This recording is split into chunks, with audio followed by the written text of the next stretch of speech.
On va parler un peu donc des femmes dans la bière, de ce qu'elles font, leur présence dans l'industrie de la bière. Voilà, parce que la bière, c'est pas que une histoire d'hommes, c'est aussi une histoire de femmes, et beaucoup une histoire de femmes. Et voilà, et donc on est dans une industrie où il y a beaucoup de diversité, de variété, et puis beaucoup de parité aussi. Donc voilà, on va être sur une conférence un peu débat avec la présence donc, de Katharina de la brasserie à Berlin, Berlo.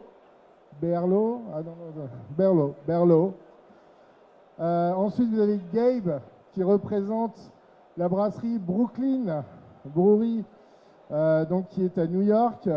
Gabe était la brand ambassadrice aux États-Unis de la marque et qui vient d'arriver sur Paris pour faire un peu qui va être la beer éducateur en Europe et qui sera basée sur Paris.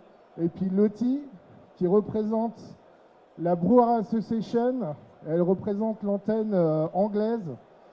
La Brewer Association qui est une grosse association aux États-Unis, qui représente donc toutes les brasseries indépendantes et craft aux États-Unis. Voilà. Donc vous avez un micro, the mic. La conférence sera en anglais, donc s'il y a des gens qui ont des difficultés en anglais, levez la main. On est là pour vous aider. Si vous avez besoin de traduction, levez la main. S'il y avait des choses que vous ne comprenez pas, levez la main. Voilà. So I'm gonna leave you the mic, and you can start to talk about. You can introduce yourself first, and then explain to us what you're doing in the beer industry, and you can share your experience. And we're doing a talk. If we have questions for you. Can go on. So, who's gonna start? I'm British. I'm sorry, I can't speak French. I'm so sorry. Can you translate, Carrie? Just put the mic on your chin. Like this. And it will work. Will you translate then? Chin. Here? You can talk like that. I just wanted to let you know what's happening in America, because they're very advanced when it comes to diversity and inclusion. So the Brewers Association have appointed a diversity ambassador, who's an amazing lady called Dr. J. Nicole Beckham, and she goes around to brewers guilds and breweries and state guilds, and she educates about diversity and about what brewers should be doing to sell more beer to women, people of colour, LGBT community, and anybody else that isn't just a white man with a beard. That is the idea, not to sell to only white men with beards. We need to diversify the audience and bring more women into the game, and that is what the Brewers Association are doing in America with their diversity ambassador, and they also have written diversity a guideline and changed their marketing to make it more appealing to women. So if any brewer puts a label on with a naked lady or something rude, then it is immediately rejected from all competitions. So it's a good step in the right direction, and they're doing great things in America, and we're hoping to see all that coming over to Europe very shortly. So, okay? That's enough now? Bonjour Paris, c'est moi, Miss Gabe, from Brooklyn Brewery.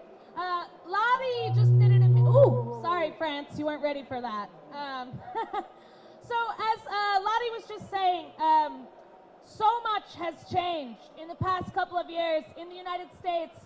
And then really we're seeing the ripple effect. We're seeing the global effect of change coming within the beer industry as it relates to reaching not only just cis white men with beards, which, no offense, if you fall into that category, monsieur, je suis désolé, ouais. But so backing it up a little bit, as Kareem said, I know I'm really loud. You want me to do it without the mic? Sorry. You're used to talk without the mic. You can talk without the mic. I don't know. I'll try to be a little quieter. So as Kareem had said, I'm the education manager for Europe for Brooklyn Brewery. I've worked in the craft beer industry for about 11 years, and today I only have to work 3 times as hard as the man sitting next to me, as opposed to 11 times as hard. So, you know, that's just kind of the reality of where we're at today. I think right now in the industry, it's really important to provide visibility, to show that there are women in the industry. There are people that are a part of the industry that are not just the demographic we have previously described, and that as a result of us being here, you too can see yourself as a part of that. I can tell you guys a little bit more about how I choose to do that and how I choose to use that as a tool for education within the industry. But I feel like I've woken you up enough for one moment, so I'm going to pass this over to Katarina over here. Thanks, Miss Gabe. I can't talk as loudly. I'm trying. I have a cold. Hi, guys. I'm Katarina. I'm from Germany. I'm one of the 3 founders of Berlo. So we're 4.5 years old. Started as a craft brewery in Berlin. And so, you know, I mean, Germany is a super traditional beer country, right? Such a huge heritage. But actually, beer has become very, very boring in Germany. Like over the last 30 years, kind of the big brands have all kind of aligned their taste. The marketing is all the same. And it's still very, very male-oriented. Like kind of all the beers that were marketed to women, like in the general bigger brewing industry, were kind of like beers with I don't know, fruit flavor or kind of fancy looking labels. So there was always like, I don't know, a special beer for ladies. And this is bullshit. Like what we do with Berlo, and I have 2 lovely male co-founders, but what we say, we make beer for humans. You know, like in the way we communicate, in the way we design our labels, etc. It should just talk to men and women the same. And I think that's what we need to do. And then hopefully we don't have to have a women in beer panel anymore at some point. Lottie and I were on a panel together in London a month ago, 2 months ago. And Jaga Wise from Wildcard Brewing put it quite best, in that ideally we'll be on panels not just about women in beer. Ideally, Lotta can be on a panel that speaks to her direction of what she does. Katarina can be on a panel that speaks to what she does. And ideally, we will be integrated into the community eventually. But today, aujourd'hui, ici, je suis désolée, je parle français un peu, and I'm trying. One thing I think is important to contextualize when we think about craft beer is that beer is the oldest beverage known to humankind. When we think about beer, beer goes back to the Tigris and Euphrates River. It goes back to something that was built on the backs of civilization. And when we talk about craft beer, whether it's in the United States or whether it's here, craft beer is kind of a young industry. It's 50 years, maybe. So when we talk about craft beer and women in craft beer, we're going back to a return to normality, as brewmaster Garrett Oliver might say. And so women in beer, pre-industrial revolution, we owned beer. Pre-industrial revolution, beer was something that women owned. It was, we were brewsters, we were witches, and we hung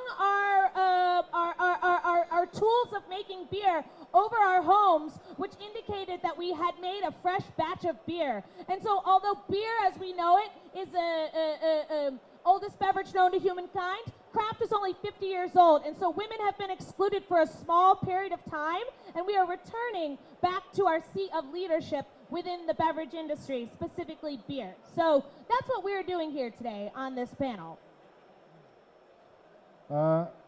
Maybe you can start drinking the beer that if you can do a presentation of the special effects, and then you can pass the mic. So we have, I think we decided to have 2 beers for you guys. The first beer that we have on the table is Special Effects. This is something that's kind of new for us. Special Effects is something we're launching here in Europe and then we'll be seeping it into the United States within the next year. I actually just learned, just before this panel started, that a lot of this beer was influenced by Katarina's brewery, which it's kind of fun to see how small our beer world is. So this is an amber lager. The hop characteristics are really what gives the balance between bitter and with sweet. So much of good beer finds itself within that level of balance. And this alcohol-free beer, I think, really nails the head of a bit of malt sweet on caramel, cereal grain, a bit of citrus, pine, almost a bit of onion grass to kind of balance out those liquids. And it's 0.004. So when you have to work a beer festival, you have to be a woman in the industry, drink AFB.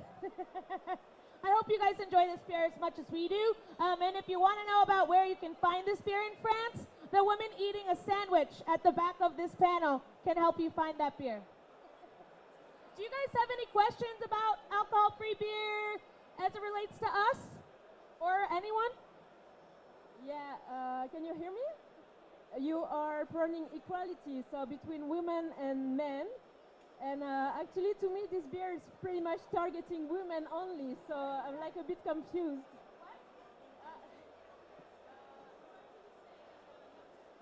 We should have equality between men and women in beer. But this one is zero, it's alcohol-free alcohol, so zero alcohol, and you're pretty much targeting women with this kind of bottle, no?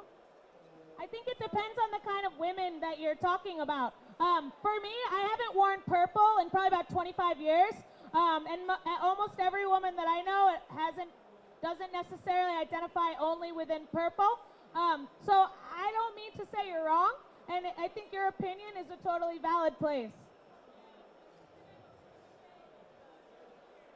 Okay, that's totally a valid opinion. Does anybody else have any other questions? And if you want to talk more about that after, come and see me. Pink Food Society. I think that's cliche too, but it's a part of the industry.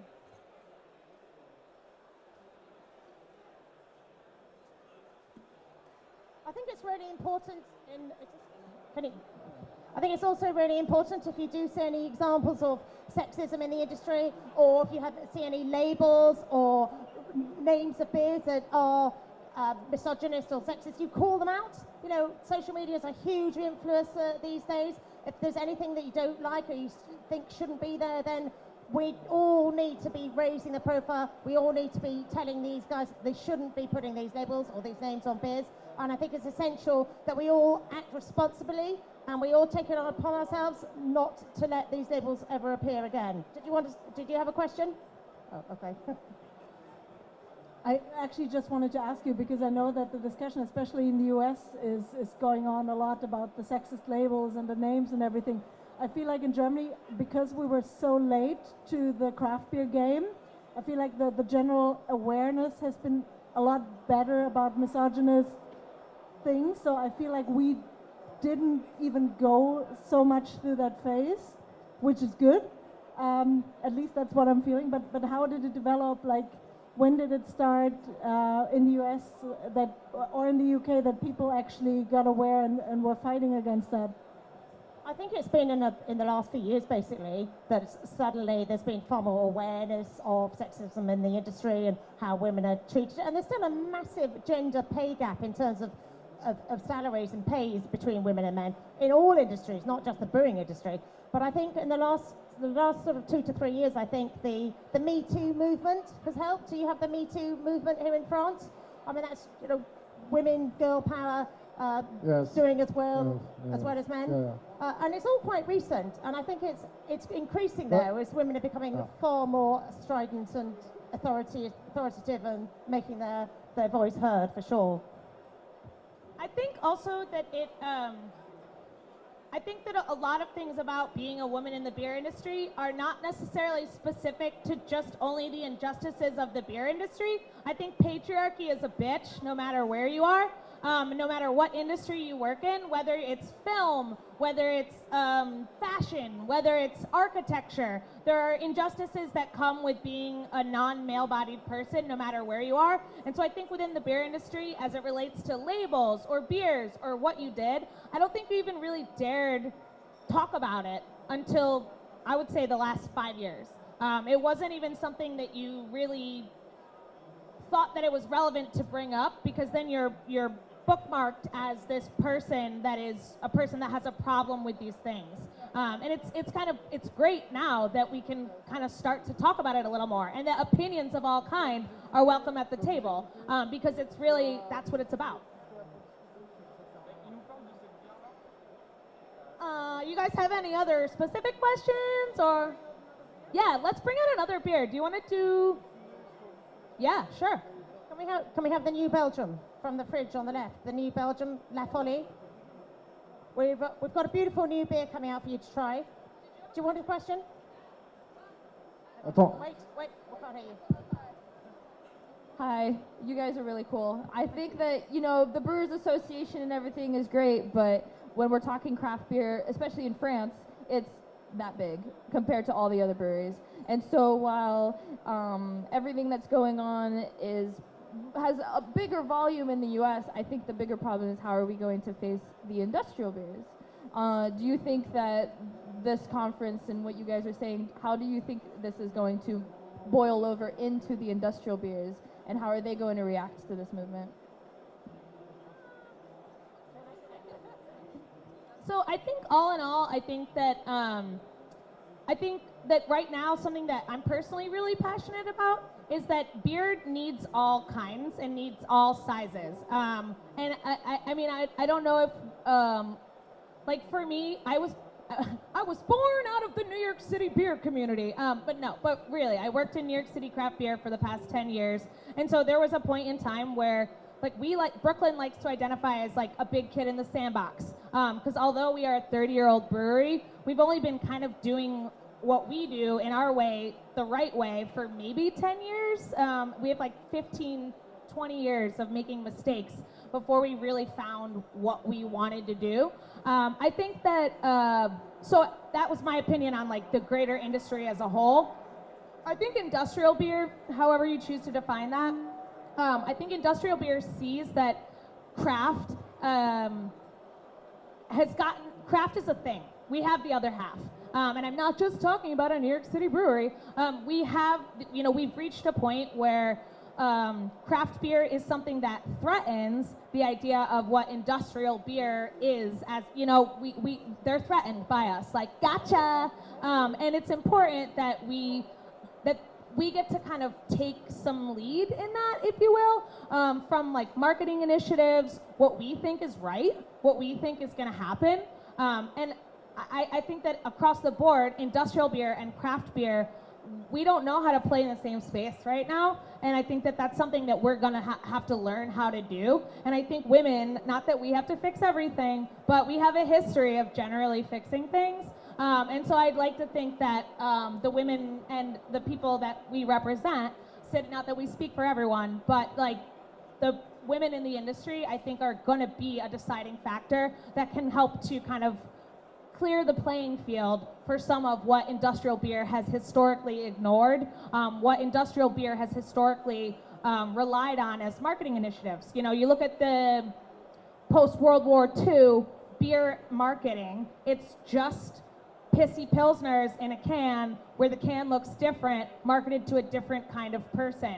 And predominantly, those were using sex and using women as some way to sell those beers. So I think industrial and craft are going to have to get aligned. And I don't want to be a part of an industry that promotes sexism. So if industrial beer can't get right with that, then we're going to have to leave. I'm seeing that you actually, I'm sorry, this beer was actually not meant to be put out because it's our alcohol-free beer, but it's because I thought if Brooklyn serves their alcohol-free beer, then, well, anyway, now, I'm sorry you got a second alcohol-free beer, which is great. Now you can compare it, but we have to get you something with ABV just after that. So this beer is called Naked. It's not supposed to be sexist. It's naked because it doesn't have any ABV and because the label is pretty much naked. So it's also at 0.04%. And so it's an alcohol-free pale ale. And what we did was we used a special yeast that cannot chew the maltose in the beer. So basically, we brew the beer just regularly, and at some point it stops the fermentation process, and not as much alcohol appears. And I think it's a wonderful alternative. Before, I never really liked the idea of alcohol-free beer. I thought, if I don't drink today, like I drink water or something else, you know, I don't want to have the feeling of drinking beer, and the industrial alternatives, they really sucked. But Naked changed my life, the beer, and I don't know, I think it's a really, really great alternative, and I also really like Special Effects, a great beer.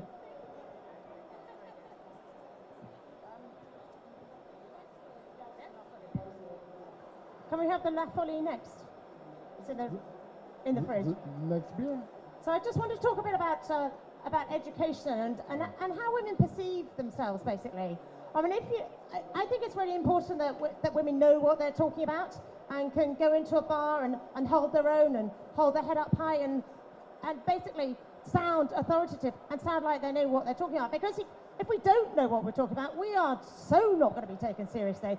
And I think there's loads of education that you can do for yourself. You can train yourself if you're interested. There are courses that you can follow. There's even exams that you can take to make you a better appreciator and learn more about beer. And then you can hold your head up high and you can talk with the most authoritative beer judges in the world because you know what you're talking about. And I think that also gives us a much higher platform, or we'll be on a higher level if we are really educated about beer and know what's going on. Wanted to add that, and I hope you're enjoying we're going to get some alcohol for you now because you're all looking a bit thirsty. Est-ce qu'il y a des personnes qui ont des questions en ce moment? D'autres questions? Non? Maybe. Okay. I would like to add also one more thing onto Lada's comment about education.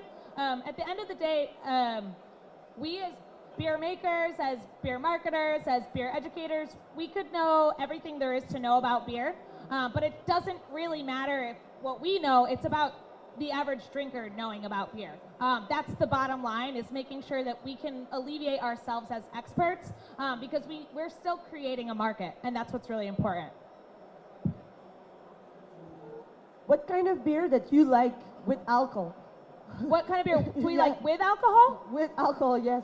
The next free beer I'm going to drink, of course. That's my go-to line, because there really is, I think there's a beer for every moment. And I get asked that question a lot, and I like to use it as a teaching moment. But to be completely honest, beers that I gravitate towards a lot these days, I'm really into, like, and I'm not just saying this because I'm on a panel with a German brewer, but Pilsner. Like really well-made Pilsners, like Keller beer specifically, unfiltered Pilsners. I was in Belgium last week, and so like beautiful historic goose, and then nice stainless sours. I like the beer that's in front of me at this very moment, and always the beer in front of me. I love sours. Like, I love everything that's sour, seriously.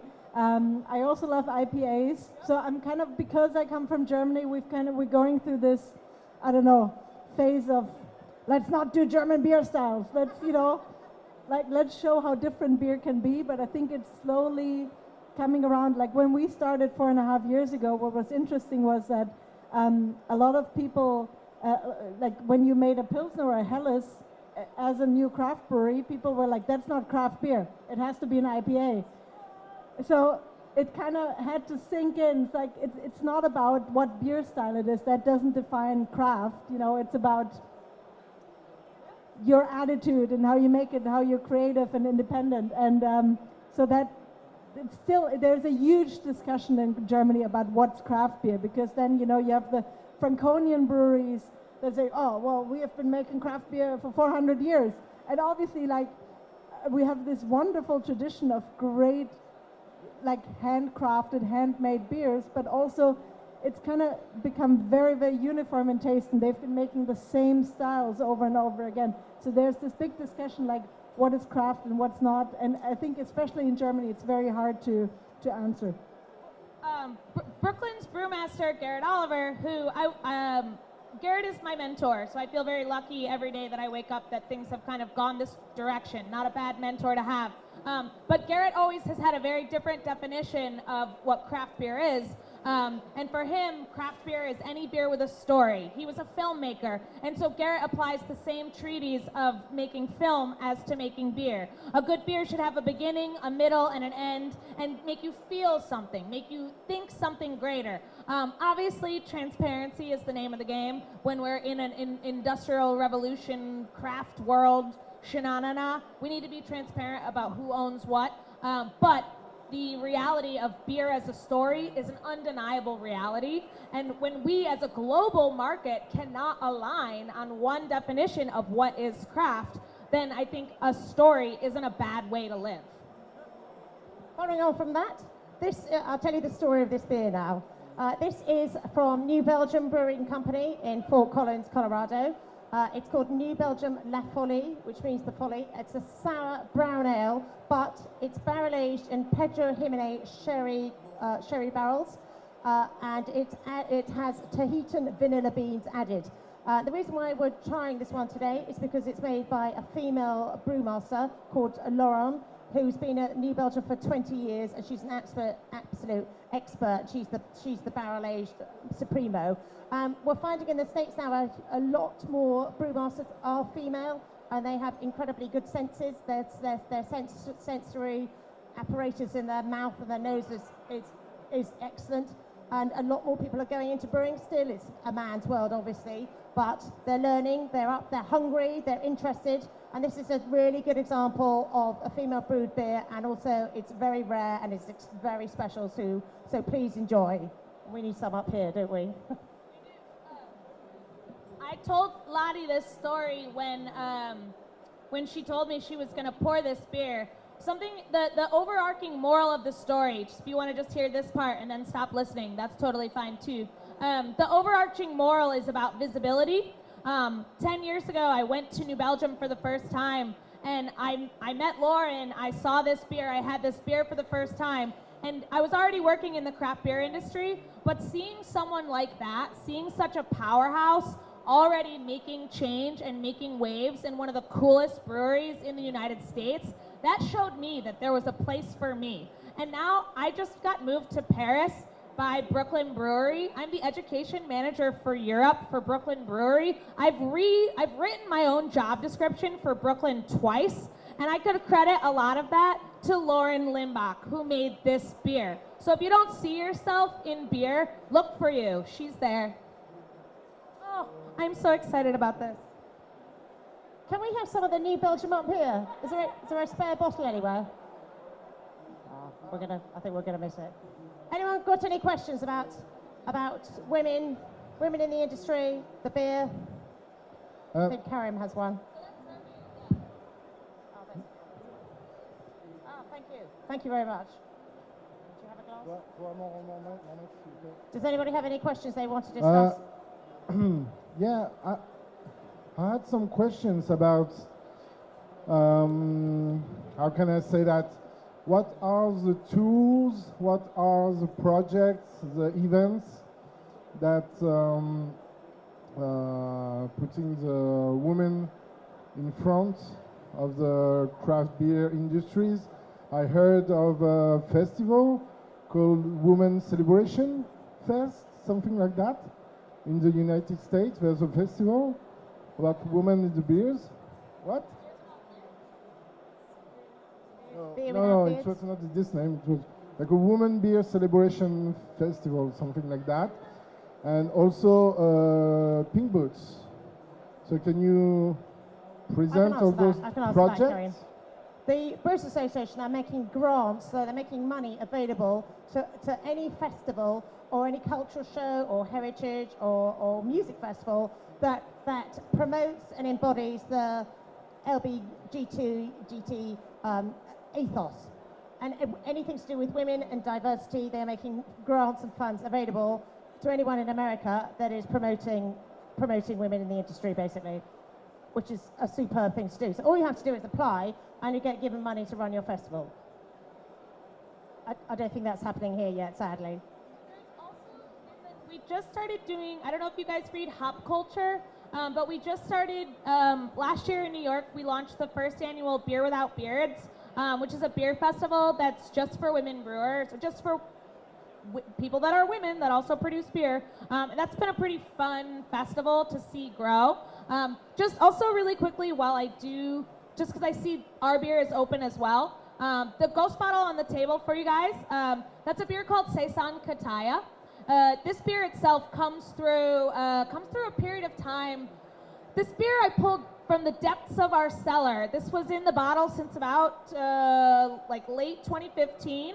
The base liquid, this beer was all brewed by a woman named Molly Browning. She was one of my best friends and also our barrel manager for many years. She learned how to brew in Japan from Baird, and so for her, sake is something that she's always been akin to. So Garrett and her bonded over the Japan thing, and Garrett had a really good friend who was importing sake lees into the States. We're seeing a lot of sake breweries popping up in Brooklyn right now, but a couple years back we weren't quite there yet. So her and Garrett brought over a bunch of sake. It was crazy, like the lees, the sediment, much like with wine or like with cider, the lees were like cocky and very chewy and choppy. So she brewed a saison. She brought in a different saison yeast and brewed a saison that she kind of thought would be a nice, delicate backbone to the sake lees. We aged it in bourbon barrels, and it was interesting to see how sour, how quickly the sake lees turned, and not so much in that lactic acidity that you find in beers we make like Bel Air, Tetrachrome, which is pouring both at the booth, but it was like very acetic, like not unlike some of the acidic characters you might find in beer like Lada's pouring from New Belgium. So I just thought this is a beer that means a lot to me, and although our barrel manager, also one of my best friends still, is a dude these days, I thought it would be fun to pull something out that was actually brewed by a woman many years back. So yeah, back to women beer festivals. Well, Kareem, also to your point, I think the most important thing that we need to have, and I think that's the same in every industry, is role models, like the two of you as well. Like if there are role models, if there are women at the forefront, then other people will follow because they can see, you know what, we can do this. I think one thing that all of you can do whenever you go into a bar, so I don't know if you have this, but I see this a lot. First of all, men drinking a certain type of craft beer and then saying, oh, that's a girly beer, but also women coming to the bar and saying, I want more beer for girls. Stop that, you know, there's no girly beer, it's bullshit. You know, there's beer and there are all these different types of beer, and the craft shows the different diversity, but I think the change needs to come in both, in everybody, you know, that there's no girly beers. I just wanted to add that we've done some research over in the States about beer styles, and you know there's a huge new craze for New England IPAs, you know, that the hazy, juicy IPAs, everybody's making them and there's a real craze. We've done some research which shows they appeal more to women than most other styles. And so for a way of gaining entry for new women coming into the beer category, offering a hazy and juicy New England style IPA is a really good way to turn women onto beer who've never had beer before. And sours. I would also just say quite simply, when you walk up to a beer stand and you see a woman and a man standing at the beer stand, please stop assuming that she's the wife. Just stop that. Do you guys have any questions about either Kataya or La Folie? Cool. Okay.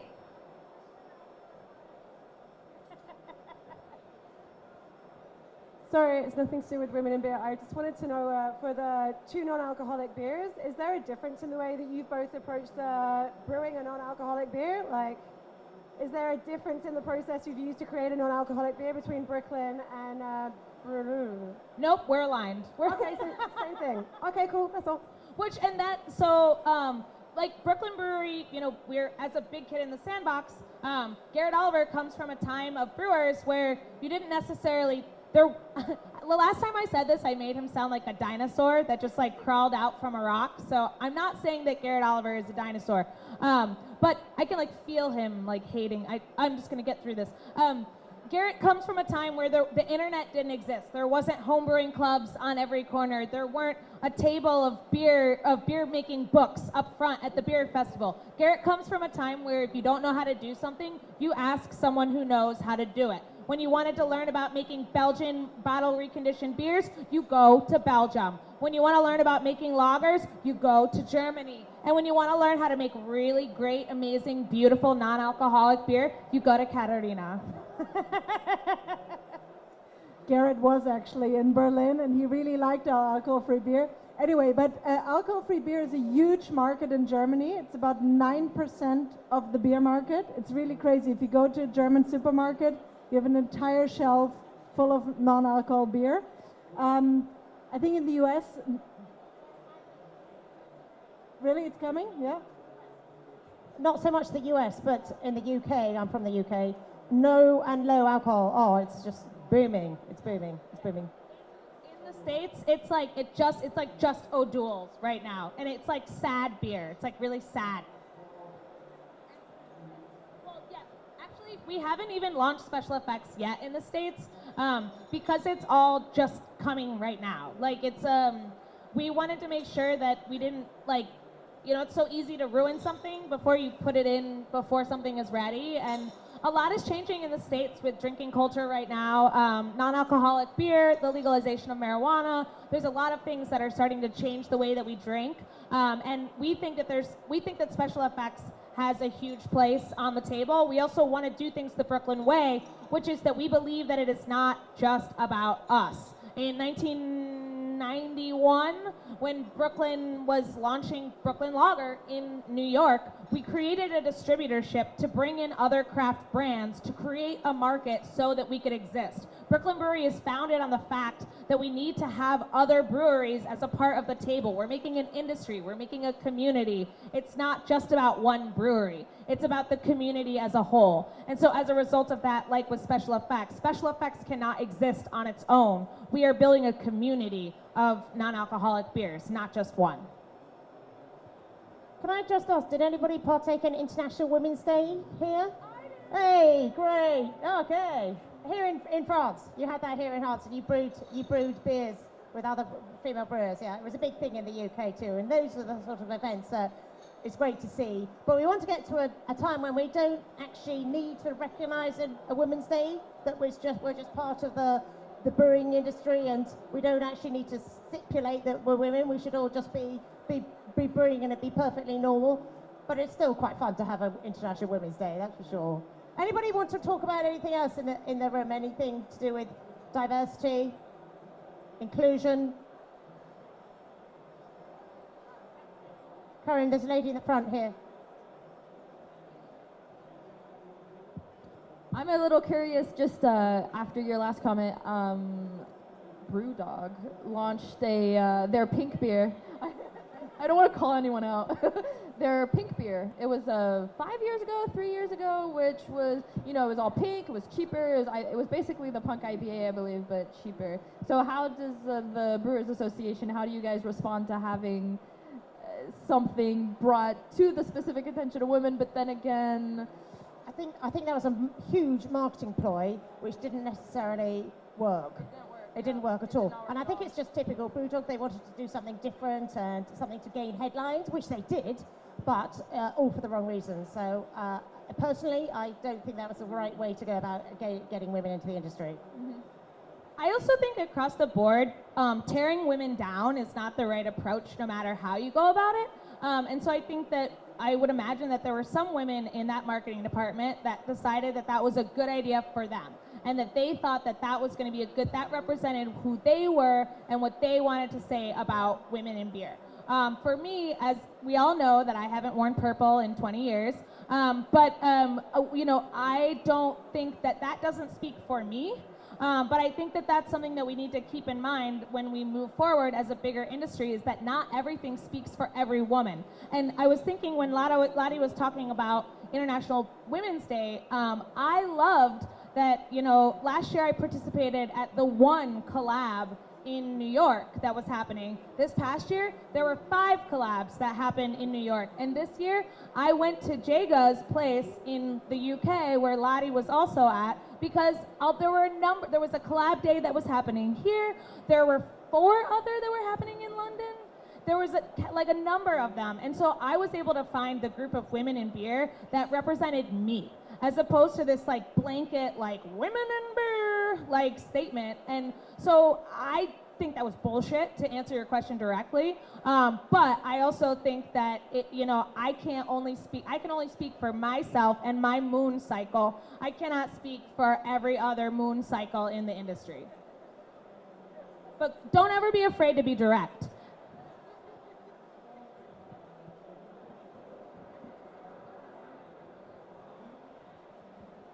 Yeah, so it was just 5 collabs day for like during Women's Day, so it means during one day. So how about a Women's Day every day? How about it every day? I mean, for me, every day it's a Women's Day. It is. For me too, but we're talking about one day. Yeah. I mean, if we all pinky swear right now, we will make every day this year Women's Day for everyone. But I think actually what I hear from that is something that I've been a woman in the beer industry for 11 years. I'm super tired of explaining what it's like to be a woman in the beer industry, and I'm pretty ready for, like, sorry, bearded dude guy in the front. I'm pretty ready for my male coworkers and my non-female identified coworkers to step up and, like, you know, maybe when there's a panel about hop character, and maybe when there's a panel about really intense water treatment, let's A, get women representation on those panels, and B, let's maybe ask them what they think about diversity in the industry. Let's ask them what they think about, you know, gender inequality in the industry. Because I think that I come from a social justice background. I come from I don't know if you guys have noticed, but I'm a bit of a rebel rouser. I come from a place in the world where social justice and movements of social change are involved in our everyday life. And if you look at the structures of power when it comes to social change, you have to have allies before you move something forward. You do not have the change alone by the system of oppressed. The system of oppressed can only remain in one way. You have to have allies that come forward and drive something forward. So in order I'm like right there with you, but that stops at us. We can't make that happen all the time. That has to come from you guys, in my humble opinion. But you're right. So this is time to end the conference. So if you want to say some last words, if you want. Thank you very much for coming, everybody. You've been a fantastic audience. Great to see so many of you here. Hope you've enjoyed the beers. And there's plenty more over there on the festival floor. And go out there, drink beer, enjoy. Merci. I have a folder in my email box. It's called Femme Mentor. And if you guys, anybody is like wants to get into the beer industry, anybody's in the industry and wants to just talk about it, anybody wants help like rewriting a job description, rewriting a cover letter, anything, send me an email and I'm more than happy to workshop that with you because it's all about getting people into the industry. So gberry@brooklynbrewery.com. Send me an email. Nothing to add. Thank you for being on this wonderful panel. Thank you all for listening, and let's drink some beers. Thanks. Merci à vous trois. N'oubliez pas, vous pouvez retrouver donc Katharina au stand Berlo, vous pouvez retrouver Gabe au stand Brooklyn, et Lottie qui est à la dégustation fromage, cheese and beers, la dégustation encore mais fromage qui est vraiment à l'entrée, et vous retrouverez Lottie aussi là-bas. Voilà, merci à tous.